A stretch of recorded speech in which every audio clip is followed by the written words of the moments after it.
Malamig na, no? Kailangan yung jacket? Ayan. So for this month of December, ang topic natin would be about spirit of Christmas. Ano ba yung spirit na meron tayo tuwing Pasko? And yung una po dito would be about the spirit of hope. Ayan. Sabihin po natin lahat. Hope. Ayan. Pag-asa. Buti pa nga daw yung mga bagyo sa Pilipinas may pag-asa, no?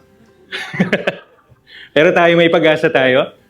Amen. Kasi naat sa atin, Panginoong Jesus, paniguradong pag-asa meron sa atin. And ang subtitle po niya would be Sela.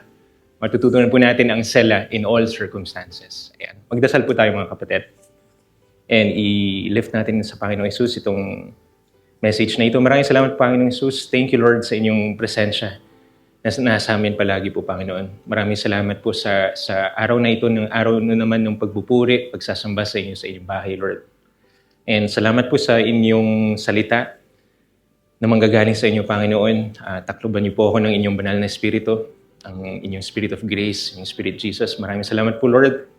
At naway magrema po ito kung kailan po namin kailangan at sa buwan na to, na maalala po namin ang inyong kabutihan, ang iyong kapayapaan at ang pag-asa na inyong dinala sa amin, Panginoon Jesus, during these times, Panginoon. Maraming salamat po, Lord. We give you all back the glory, honor, and praise. We love you because you first love us. In Jesus' name, amen. Ayan. So, yung mga nandito last year, sino ba yung mga nag-celebrate ng Christmas last year dito? Kasi pinag-usapan po namin SMP. May mga SMP pa rin ba ngayon? Sa mga malamig ang Pasko? Tignan natin kung may mga SMP pa ba ngayon.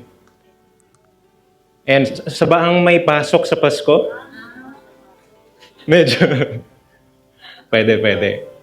Karamihan naman naka-holiday po. Praise God. Kung saan may pagkain, panigurado doon yung mga samahan ng mga makikikain sa Pasko. Magsabi po kayo, ha? Ayan, dito sa GK po yan. Samahan ng mga Manggat, Pogi. Ayun, yung mga brother, si Pastor kanina, mga Pogi. Derek Ramsey. Tignan nyo naman katabi ninyo.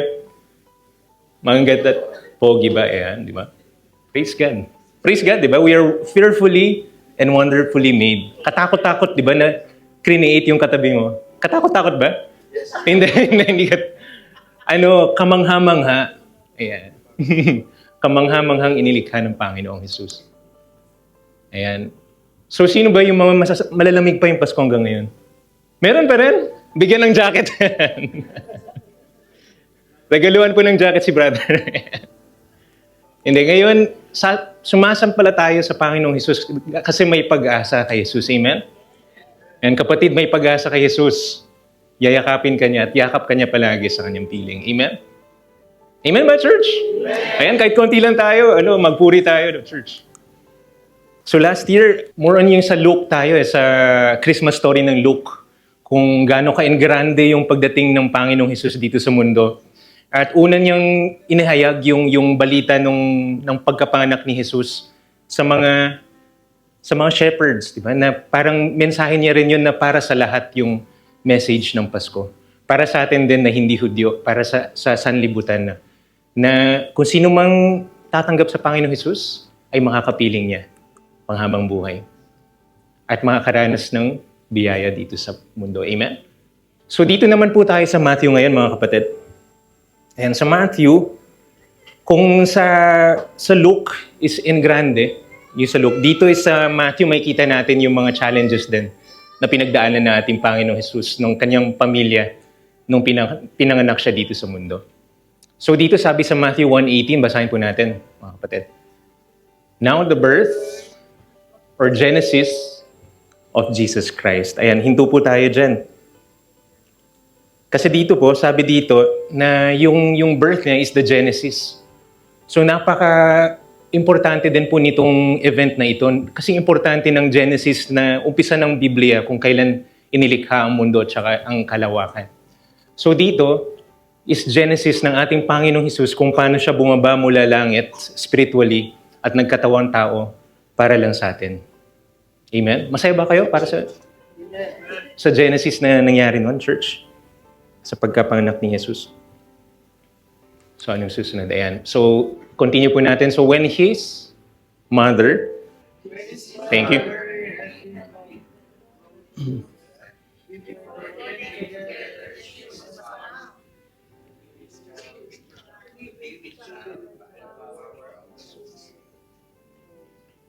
Ayan.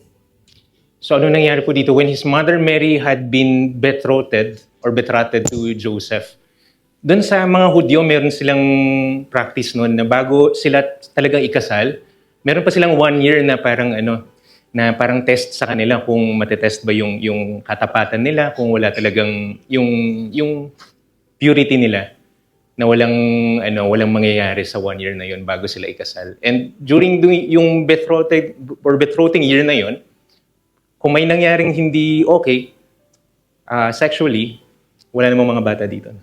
Ayan. Kasi rated PG po. Ayan. Hindi naman niya naiintindihan siya. Ayan. Pwede niyang ihiwalayan yung Mr. or Mrs. niya na okay lang in good terms pa rin. So, na hindi na kailangan nung mga ceremony para maghiwalay.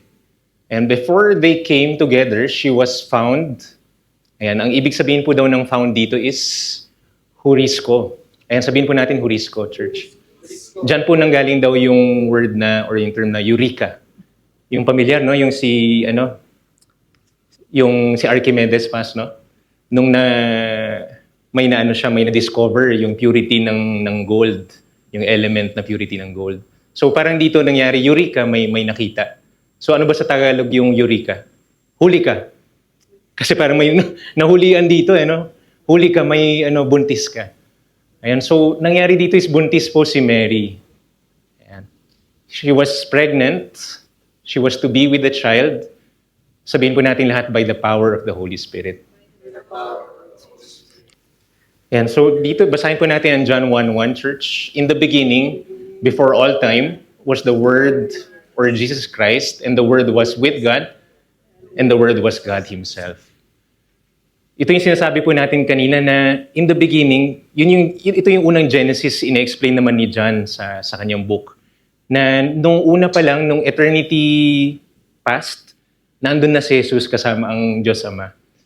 And the Word was with God, and the Word was Jesus Christ Himself. And sabi dito sa John 1:17, ito yung verse na nagbago sa pananaw ko sa Christianity. Na basahin po natin. For the law was given through Moses, but grace, or the unearned, undeserved favor of God, and truth came through Jesus Christ. And so ang batas, yung law, was given through Moses.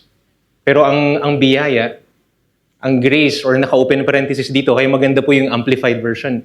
Talagang ine-emphasize po niya na yung grace is the unearned, sabihin po natin unearned, undeserved favor of God. And yung grace na yun is also truth. Iisa po siya, grace and truth. Kung tatagalogin po natin ang katotohanan biyaya. Ang katotohanan biyaya ay nagkatawan tao at dumating through Jesus Christ. Amen? So ito po yung nakapagbago ng pananaw ko sa Christianity na ang buong Biblia simulan dumating si Jesus ay makikitan mo na sa lente ng biyaya. Sabihin po natin biyaya. Masaya ba kayo sa biyaya, church? Amen? Dito naman sa Matthew 1:19, basahin po natin, church. And Joseph, her promised husband, being a just and righteous man, and not wanting to expose her publicly to shame, planned to send her away and divorce her quietly. Sabihin po natin, divorce. Ayan. Yan po yung mga nangyayari sa Matthew. So sa Matthew, makikita mo dyan parang teleserye, sinasabi talaga yung mga hindi basta-basta sinasabi sa news. Ay maalala niyo po yung nung mga kabataan natin, may mga play pa, no? May mga naisasama ba sa mga play dito, yung mga Christmas play? Yung matawag doon yung meron si Mary tsaka si Joseph. Ako lagi akong Joseph po noon eh. May mga naging Mary ba dito noon? Or may nagiging donkey? O kaya yung manger, baka kayo po naging manger. Pwede po yun. Minsan nagiging table po ako, ganyan. Pag sa, pag sa mga charades, kasi baka mamaya low budget po, di ba? Na kailangan tao din po yung... Pero ang ibig sabihin dito po is, makikita mo napaka-simple or di ba, parang napaka-perfect, picture perfect na makikita natin ng mga Belen. Belen po ba tawag doon? Yung mga nasa bahay na punong-puno ng ilaw. Pero minsan nakakalimutan din natin ang paghihirap at saka yung realidad na nangyari noon. Na ang Panginoong Hesus, nung dumating siya is, nagdududa pa yung tatay niya. Ano ba itong nangyari dito na buntis si Mary? At plinano pa niya na i-divorce si Mary. At bago pa siya bisitahin ng 3 hari, is gusto pa siyang papatayin ni King Herod na magkakaroon pa ng massacre ng mga bata. Di ba malungkot, church? Pero magsasaya tayo sa ngayong Pasko. Ha? May patutungan po ito. Dahil nasa atin si Jesus. Amen? And so church, ito yung question, what if our circumstances does not look like what God has promised? Paano kung may pinangako sa atin ng Panginoong Jesus na receive natin sa ating mga puso, pero ang situation natin, ang nakikita natin is kabaliktaran. Nangyari na ba sa inyong church? Kristiyano tayo, di ba? Nangyayari yun palagi. Simula nung tinanggap natin si Jesus, meron ng mga challenges. Sinabi rin po ng Panginoon yan. Pero take heart because He has overcome the world. Amen? Ayan, para po itong parang expectation versus reality. Hindi po ba? Ayan. Na kunwari, ina-expect nung isa na dalaga, sasabihin niya na, sana Lord, yung magiging mister ko is tall, dark, and handsome. Pero ano yung dumating? Tall and only handsome in the dark. May mga ganun, di ba? Pero nasa kanya naman si Jesus, di ba? Amen. Panalo na yung yung papangasawa sa tall, dark, and handsome na na mister. Amen? So, wag nating kakalimutan that, before yung verse 19, dumating yung verse 18, sabi dito, na before they came together, she was found to be with child by the power of the Holy Spirit. So, hindi naman, naging faithful naman si Mary. Grabe nga pagka-faithful niya na nakitaan siya ng favor, na you are blessed and highly favored ng Panginoon. Pero, even though na ganun, biyaya naman yun. And sabi dito is, God is working behind the scenes. Sabihin natin, church, God is working behind the scenes. Ayan, sabi nga ng Brother Carl natin, di ba, na all things work together. Kahit yung mga hindi kaaya-aya is gagamitin ng Panginoon para sa ikabubuti natin, nananampalataya at naniniwala at nagmamahal sa Panginoon Jesus. Amen? Because He makes all things work together for our good. And during itong pinag-uusapan natin na message tungkol kay Joseph, may side story din po. Yan, kung narinig po natin yung story ni Cleopas, nangyari naman po ito pagkatapos ng pagkamatay ni Jesucristo at pagkabuhay niya. Sabi dito sa Luke 24:20-21, ang nangyari dito, i-rephrase na lang po natin, no? Na si Cleopas, meron po siyang kaibigan, hindi pinangalanan. Yung mga Dabarkads po ito. So, pangalanan na lang natin yung kaibigan niya na Dabarkad. Yan, si Cleopas at saka si Dabarkad. Ay, walang mga Dabarkads dito. Yung tatay ko, Dabarkads, diba? Ayan. Hindi kayo nanonood ng GMA, okay? Walang nanonood po dito. Nagbabasa lang ng Bible po. Si Cleopas at saka yung Dabarkad niya, na-lose hope po sila. Kasi namatay si Jesus, and pagbalik nila, hindi pa nila nakita yung katawan ni Jesus. So from Jerusalem, sabi nila, tara, Dabarkad, tara pare. Uwi na lang tayo or punta na lang tayo sa Emmaus. And magte-take pa yun ng 7 mile papunta sa Emmaus.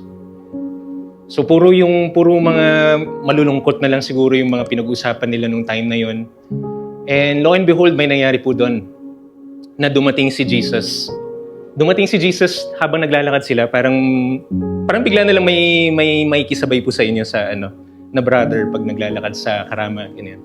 Pero ang ginawa niya is, for some reason, yung mata nila is may ginawa siya para hindi siya ma-recognize na sa si Jesus.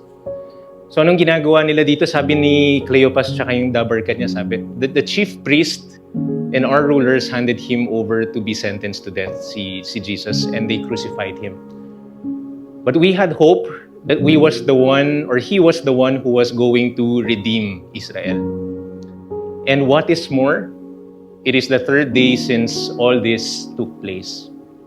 So nandun yung pag-asa namin kay Jesus. Ang alam namin is siya na yung magtatanggol sa amin para hindi na kami maghihirap dito sa mga ginagawa namin na pag-aalipusta at slavery ng mga Romans. Pero nangyari dito, ang ginawa ni Jesus is pinag-uusapan kasi nila ang Bible nung time na yun. And namangha sila kay Jesus kasi tinuro niya lahat from the Old Testament, from the law, itinuro niya kay Jesus Christ. And that's the Word of God. The Word of God is Jesus Himself at laging magtuturo sa Kanya sa lente ng biyaya. So sabi dito sa Proverbs 13:12, hope delayed makes the heart sick. And basahin po natin, church, longing fulfilled is a tree of life. And so ang nangyari po dito is, grabe yung hope, no? Nag-hope kami kay Jesus, pero yung hope namin wala na. Hindi rin na nakita yung hope na yun sa grave kasi empty na yung tomb. Wala na yung grave ni Jesus. Nag-research po ako kung ano ba yung mga effects ng hopelessness. Puro mga letter D po yung lumabas, mga depression, di ba? Ano po ba? Mga disorders, dependency sa substances, sa mga gamit, sa stuff. And yung mga Tagalog niya, puro D din po eh. Di makausap, di makakain, di makatulog, di makausap na matino. Naging ganun po ba kayo pag may pinagdadaanan? Hindi? Hindi? Oh. Or before si Jesus, no? Before si Jesus. BC, before Christ. Nung... Okay lang mag-iyakan, church. Natawa si Sis Joan. Alam nila. And, so before tayo makakilala sa Panginoong Jesus, nagkakwentuhan din kami nila Tita Edna. Na talagang wala no? Saan ba tayo aasa pag wala si Jesus? Sa mundo.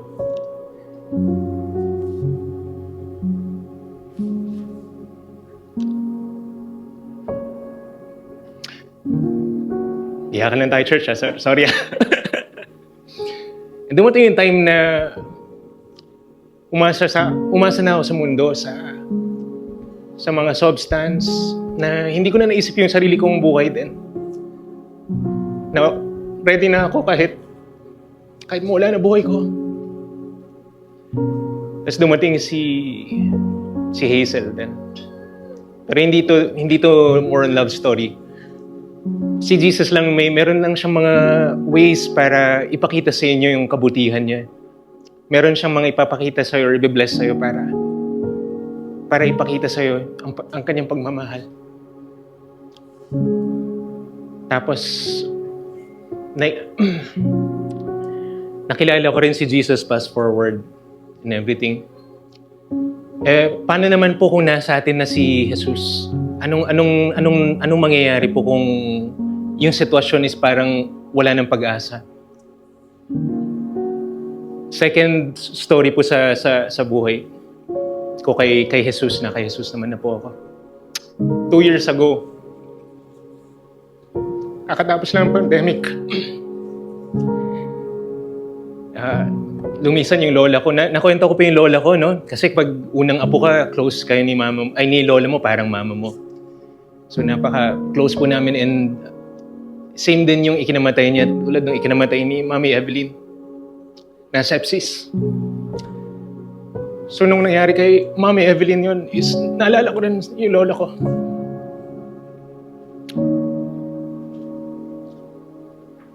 Thank you, Tita. Thank you po, Tita. Pero nung time na yun, nung time na yun is hindi ako makauwi.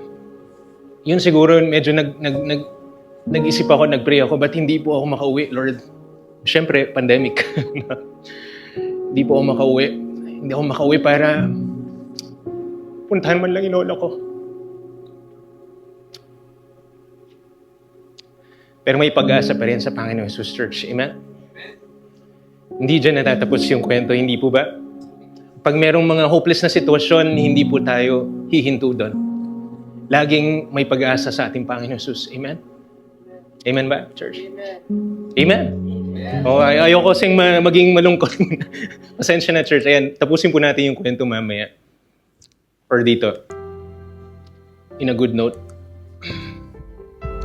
Meron po itong tinatawag na sela. Sabihin po natin sela. Yung sela, mostly nung sela is nasa Psalms. Sino ba yung mahilig magsabi ng mga Psalms, di ba? Tama? Salmo? O Psalm lang? Wala ba dapat S sa Psalm? Ayan, yung sela na to is usually si David ang kasi si David yung mahilig magsabi kay Lord nung anong nararamdaman niya. And kung may mga nararamdaman po tayo, Lord, church, Lord, sabihin lang po natin sa Panginoon kasi siya bukod tanging nakakaintindi sa ating puso at siyang sagot lagi sa ating mga tanong. Ayan, so sasabihin ni David, ano ba yung mga sabihin niya? Even though they hurt me or they try to kill me, I will praise you, Lord, for you are my hope. Sela. Nung una binabasa ko, Sela. Babasahin ko rin yung Sela. Only to find out na yung Sela, hindi naman nila makita yung totoong ibig sabihin talaga ng Sela. Pero yung tatlo na pinakamalapit na meaning ng Sela would be pause. Ayan, sabihin ko natin lahat pause. Ponder and listen. And praise. Amen ba, church? So ito po is ito yung kailangan po natin gawin intentionally, which is to pause. Kahit ano nangyayari sa bahay, mag-pause tayo sa isang tabi, sa kwarto, mag-pause tayo. Or habang kalaro natin yung mga anak natin, kausap natin mga kaibigan natin. Kahit sa labas, sa work, kahit naglalakad, pwede po tayo mag-pause sa ating isipan. Ingat-ingat lang pag nagdadrive po. Dapat nakatutok po, pause. Ayan. Kasi mamaya, ma-pause yung pagdadrive mo. Pero mag-pause po sa isipan at magnilay-nilay sa Panginoon. So mag-ponder and makinig sa kanyang sasabihin na anong salita niyang gusto niyang ipadating sa'yo sa sitwasyon na yun. And usually, ang ibibigay niya sa'yo ay salita ng biyaya. At doon mo mararanasan yung pag-ibig niya. Even in mapa-hopeless man or mapa-hopeful ang sitwasyon, is mararanasan mo ang kabutihan ng Panginoon kung nasa puso mo ang Panginoong Jesus. And pangatlo would be praise, pagpupuri. That whatever the situation would be, ayun yung power po ng sala, ng praising, ng pagdadasal din. This is a form of prayer, hindi po ba, church, no? So ganun po yung communication or communion natin sa ating Panginoon. The importance of sala or prayers then and praising ang ating Panginoon Jesus. Para sundin po yung nangyari doon sa yung sa before Christ sa akin.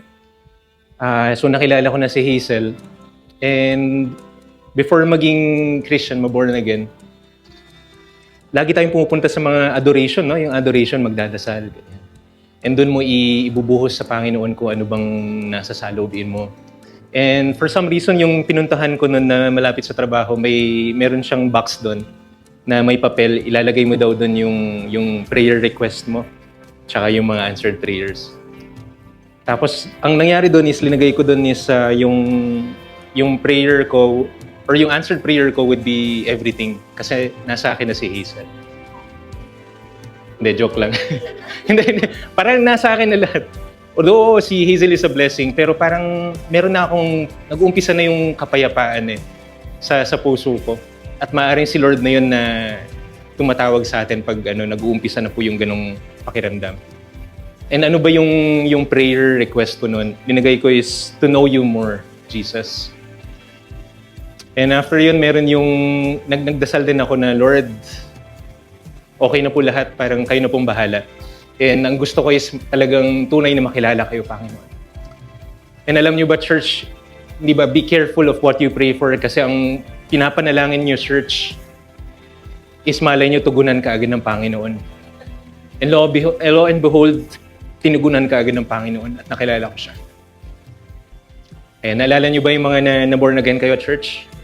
Di ba napakasarap ng pakiramdam na lubos na makilala si Jesus? Nang hinahanap niya pala is not religion, hindi sa sarili nating lakas para makamtan ang buhay na walang hanggan or siya mismo. Pero ang hinahanap lang pala niya is yung puso natin. Ang gusto lang pala niya is a deep relationship with us. Amen? Nang sa ganun is siya ang kikilos through sa atin. Sabi po dito sa 1 Thessalonians 5:16-18, basahin po natin mga kapatid.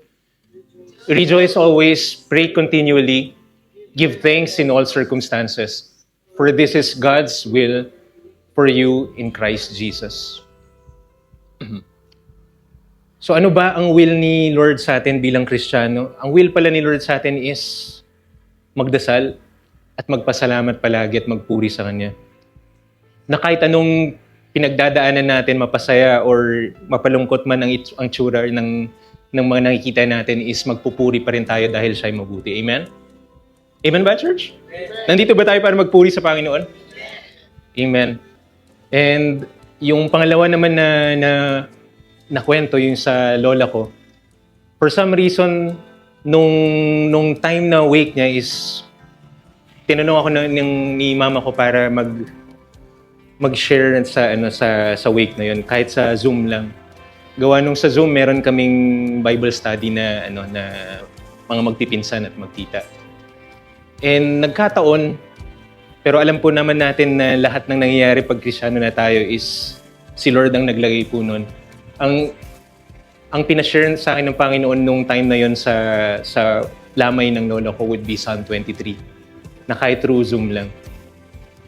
And yung Psalm 23 na yun is naririnig ko lagi, na napapanood natin sa mga pelikula, na yung Psalm 23 is binabasa usually pag may mga ililibing or may mga lamay. And binasa ko po itong Psalm 23. That the Lord is my shepherd, I lack nothing. Lahat po is na kay Jesus na. Amen? Lahat po ng ating kailangan ay na kay Jesus na. He makes me lie down in green pastures. So tayo is ipapahigain niya sa kapayapaan or sa rest. And He leads me in still waters or sa kapayapaan para sa atin. He guides me in the right path, right? And He refreshes my soul sa Kanyang presensya. And sabi po dito, even though I walk through the darkest valley, I will fear no evil, for you are with me. Masaya ba kayo, church, na kasama niyo si Jesus? Amen? Akala ko po noon is para sa pumanaw na tao yung Psalm 23 po, para sa lumisan or umuwi sa Panginoong Hesus sa kalangitan. Pero ang Psalm 23 pala nung pagkatapos nun is na-realize ko, is para sa atin pala yun na naiwan dito sa mundo. Na kahit na kung sinong mga minamahal natin na alam po natin is nakakilala kay Jesus at pumunta sa langit, is meron tayong pag-asa palagi dito sa mundong ito. Na lagi merong kapayapaan, lagi merong pagpapala sa biyaya niya sa ating mga puso. Kasi nasa atin po ang Panginoong Jesus. Amen? Amen ba, church? So during this time, kahit na may mga nangyayaring sakit or umuwi po yung ating isang kapatid na si Mommy Evelyn, is meron pa rin pag-asa, church. May pag-asa na alam natin is masaya siya kasama ating Panginoong Jesus. Kahit na masaya, kasi mayroon siyang mga masayang mga memories na iniwan sa atin. Nung Pasko, nung sasayaw-sayaw sila, di ba? Na TikTok nila. Na maalala din natin ating mga mahal sa buhay na sumama kay Jesus, na meron pa rin tayong mga pamilya dito. Meron pa rin tayo church, right? Amen? Na hindi pa tapos ang plano ng Panginoong Jesus sa atin. Na marami mga dakilang mga planong inilaan pa ang Panginoon Jesus. Amen ba, church? Amen naman dyan. Palakpakan naman natin si Lord dahil sa Kanyang pag-asa, church. Ang tunay na pag-asa is makakamtan lang natin or ma-receive lang natin sa Panginoon Jesus.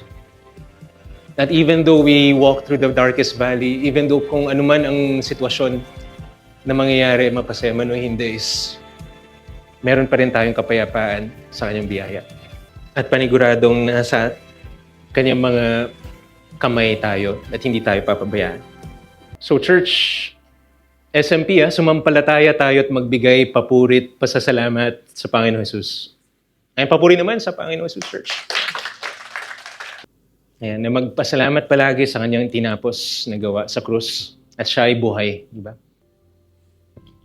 And sa Luke 24:27, 30 at to 32, ang nangyari po dito, and beginning with Moses and all the prophets, and in-explain ni Jesus Christ kay Cleopas at saka sa kanyang dabarkad kung saan ba patungo yung mga scriptures, saan ba itinuturo ang scriptures. And ang buong Bible po is laging nagtuturo kay lahat po tayo, sabihin natin Jesus.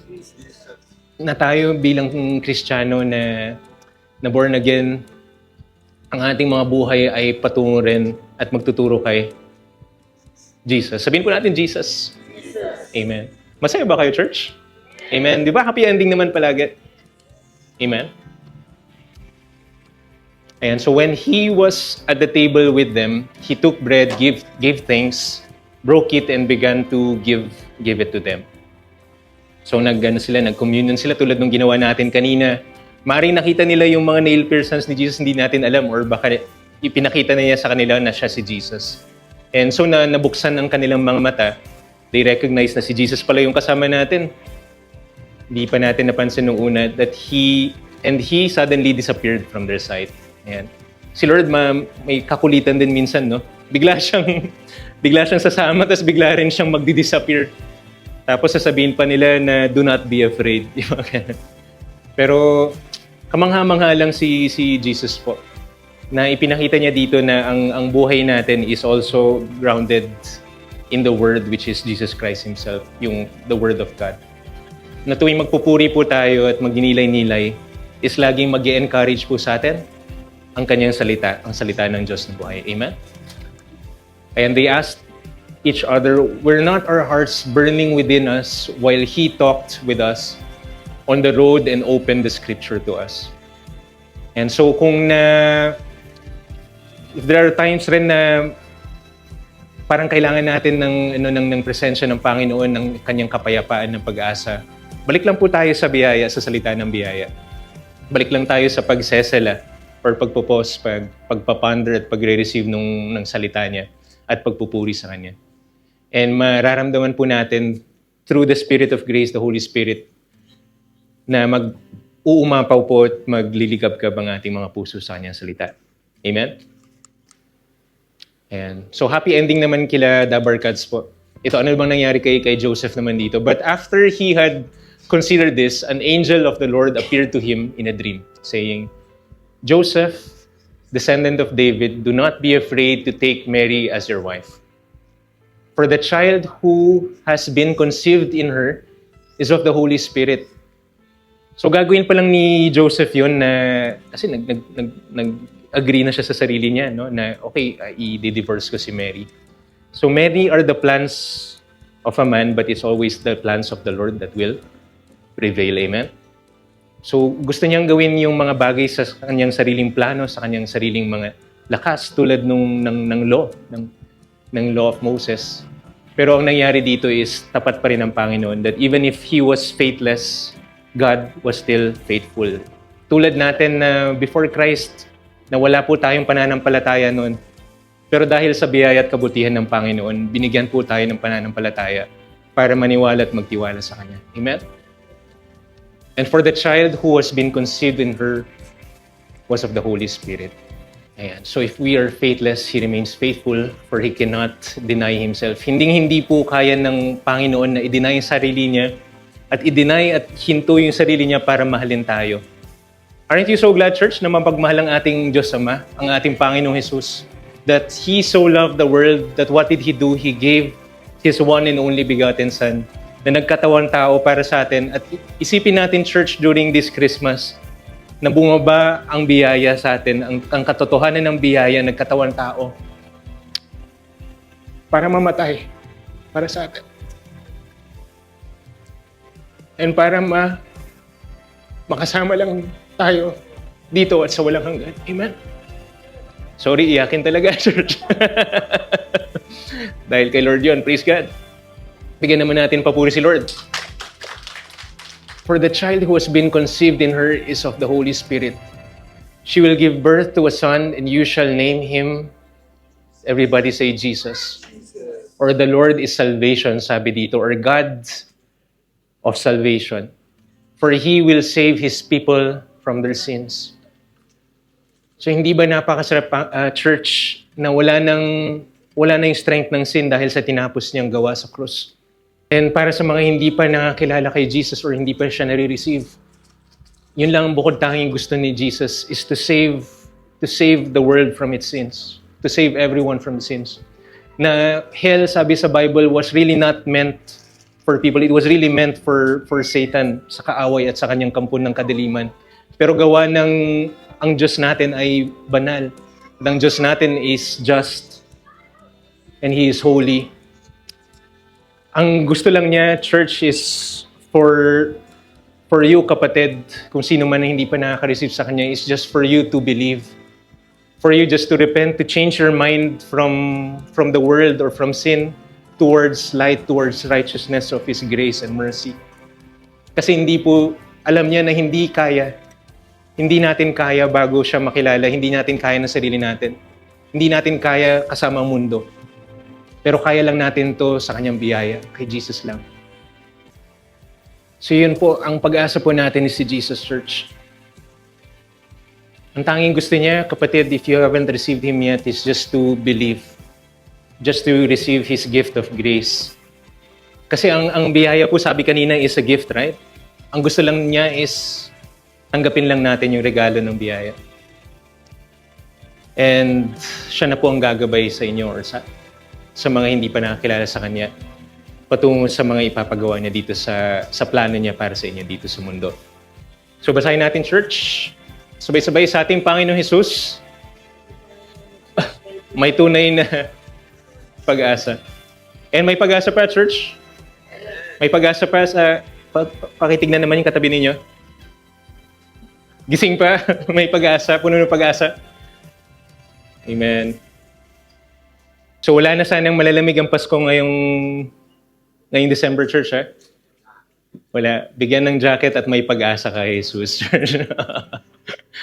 Lagi may pag-asa kay Jesus. Maaring kung wala kang kayakap ngayon, in time, in God's time. At for today, si Lord din.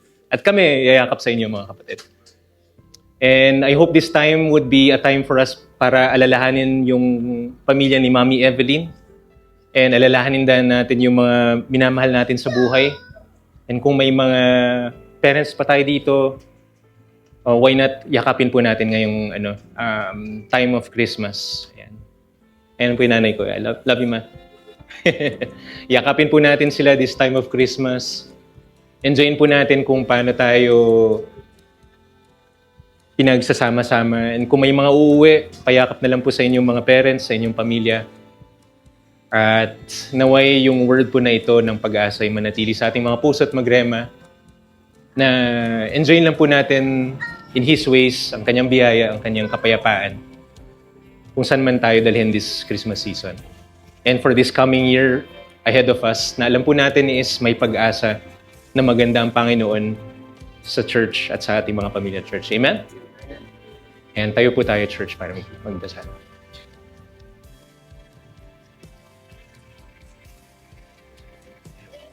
Maraming salamat po, Panginoon Jesus.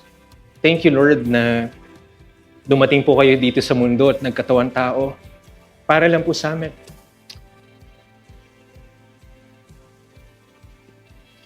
Hindi lang po sa amin, pero sa aming mga mahal sa buhay, Panginoon. And maalala po namin sila ngayon. Maalala din po namin ang family na iniwan po ni Mami Evelyn. We know, Lord, na kasama mo po sila ngayon while we are praying for them sa inyong presensya. Alam po namin na nandun yung pag-asa, ang inyong banal na spirito na nagko-comfort sa kanila, nagbibigay ng pag-asa. Na si Mami Evelyn is nasa langit kasama kayo. The same way sa aking mga kapatid, kung meron pa pang mga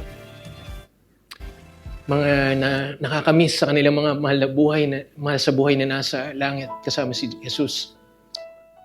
Inaway, bigyan niyo po sila ng pag-asa ngayong Pasko. Ipaalala niyo po sa kanila ang kasiyahan ng biyaya. Na sa inyong presensya, palagi merong nag-uumapaw na pag-asa, ng kapayapaan, ng kasiyahan, tunay na kasiyahan sa inyo, Panginoon. Itaas po natin ang ating mga kamay, church, as a sign of surrender. And may this time be a time of sela.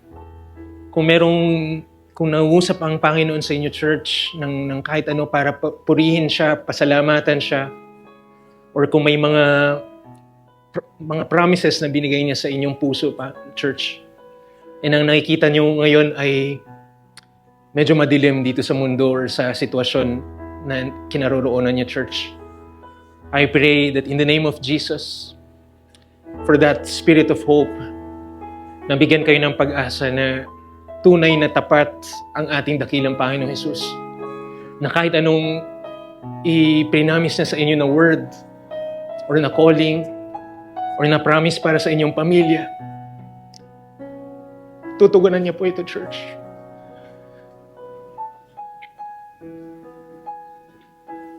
And tayo nagpapasalamat in advance, gawa ng itinapos na niya lahat. We pray from this victory na tinapos niya sa cross. At siya'y nabuhay muli. Natunay mo na may pag-asa sa inyo, Jesus. Para sa mga may sakit, alam po namin na pinagalingin na po sila, Panginoon. Na ang sakit ay hindi po nanggaling sa inyo, Panginoon. Dahil itinapos niyo po sa cross, ayaw niyo po ng sakit, ayaw niyo po ng kasalanan. Kaya tinapos niyo po sa cross lahat, Panginoon, sa inyong katawan. At kung sino man ang manampalataya, whoever believes, may you lift up your hands right now and just surrender to God. And say, Lord, hindi ko to kaya. Hindi ko kaya itong weight na to. Hindi ko kaya ang relihiyon. Come to me, all who are weary, sabi niya. Come to me, all who are tired of religion, and I will give you rest. Bibigyan ko kayo ng kapayapaan and learn with me the unforced rhythms of grace sa biyaya. Maraming salamat po, Panginoon, dahil kayo po ang biyaya na nagkatawan tao. At sa inyong biyaya may pag-asa, Panginoon Jesus. At kung sino man ang nag-receive kay Jesus ngayon, sabihin niyo lang na sorry, Lord, nagkasala ako dahil lahat ay nagkasala. And the wages of sin is death, eternal death. But whoever believes in Him has hope in eternity. And meron ding pagpapala dito sa mundong ito, which is ang kanyang presensya, na hindi mawawalay sa iyo, kapatid.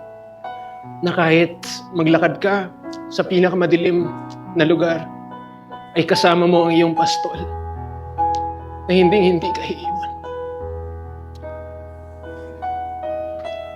Yan, i-lift nyo lang kay Lord, mga kapatid, kung nangungusap ang Panginoon sa inyo, kung sino man ang gusto nyo ipag-pray ngayon, feel free na ipag-pray po sila, mga kapatid. Salamat, Panginoon, sa kahit anong mga nasa puso po ng aking mga kapatid. Alam po namin na natugunan niyo na po ang mga dalangin na ito sa inyong good and perfect will, in your perfect ways and in your perfect time, na kami mamamanghalang po sa inyo, Panginoon. And if you say wait, we will wait with wings of eagle in your presence, Panginoon, dahil sa inyong presensya ay buong-buo na po ang aming kasiyahan sa inyong biyaya, Panginoon. Maraming salamat po, Lord, sa pagtitipon-tipon namin ito para i-receive po ang inyong salita ng biyaya. And we know that this will bear fruit in your perfect time, Panginoong Jesus. And we give you back all the glory, honor, and praise dahil sa iyo lamang ang lahat ng kapurihan at kaluwalhatian, Panginoong Jesus. And let us just give Him praise, church. Maraming salamat. And everybody said, Amen. Thank you, Lord.